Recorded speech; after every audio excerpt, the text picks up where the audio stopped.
It's almost time again for the annual Africa's Travel Indaba. It's one of the largest tourism marketing events on the African calendar and claims to be one of the top 3 must-visit events of its kind on the global calendar. It showcases a wide variety of Africa's best tourism products, attracting international buyers and media from around the world. The 3-day event this year is taking place between the 14th and the 16th of May in Durban. Let's get more details now. We're joined by KZN Economic Development, Tourism and Environmental Affairs MEC, Siboniso Duma. MEC, thank you so much for your time this evening. I mean, it's not just about the beautiful sights, but this is an opportunity for businesses, both big and small, to have access to some key networking opportunities. Thank you so much, Bongi. Good evening to your good self and the viewers at home. Indeed, it's a true privilege for us at the province of KwaZulu-Natal. I'm sure it has been highlighted already that remains a hallmark, because from the inception phase, even the mom on the street, the hawkers, are able to partake in this journey, and they are able to benefit to the highest one, who are higher LSM, who are regarded as the haves in terms of the hotel industries, in terms of the tourism sector, in terms of the automobile, in terms of the logistics. So indeed, Africa Travel Indaba remains one of the embodiment of change in the province of KwaZulu-Natal and Africa at large. And looking at how critical, the tourism sector, for example, is for economic recovery in the province of KwaZulu-Natal, how much are you looking at maximizing this opportunity to ensure that the economy benefits as well?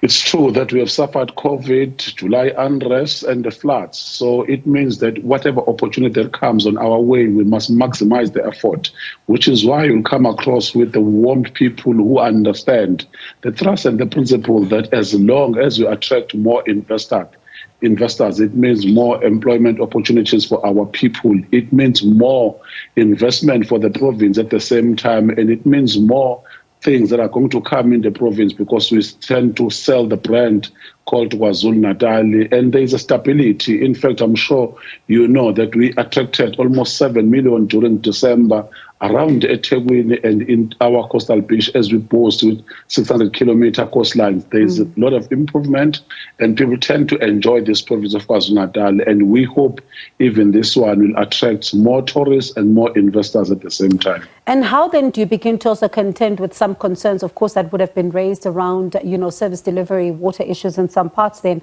as you are now expecting this number of visitors? We are delighted to say that it has been almost 25 days without load shedding. For us, it's already a booster that it will come at the right time, where a lot of grid is back on the system. We must also highlight that in Richards Bay, IZTZ, as the province of KwaZulu-Natal, we have declared it as the energy hub, because it is going to, in the near future, to produce almost 735 megawatts. That means that the province of KwaZulu-Natal will be able to be self-reliant and assist others. And in terms of water, a lot of dams have been built, and the partnership has been formed. Umkhomazi Dam, which is going to supply Ugu, Iteku, Herigwala, and Umgungundlovu, is another milestone for us. And Stephen Dlamini Dam, yes, there is an issue of service delivery when it comes to water. It is going to be addressed in the near future.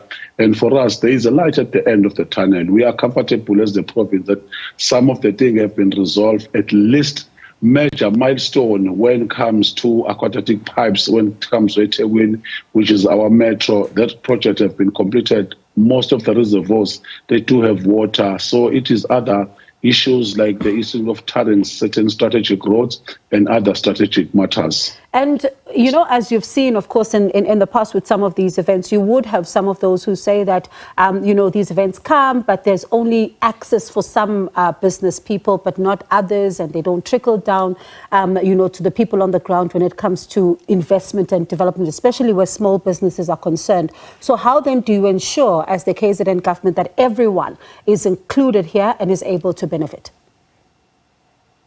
KZN, I think, as you know, we post with different things. Even on those 3 days when they will be spending, they will be orientated to Inanda Heritage Route, which is, amongst other things, they will be introduced to the safari that we have. They'll also be introduced to the rural township, the rural economy, and the township economy.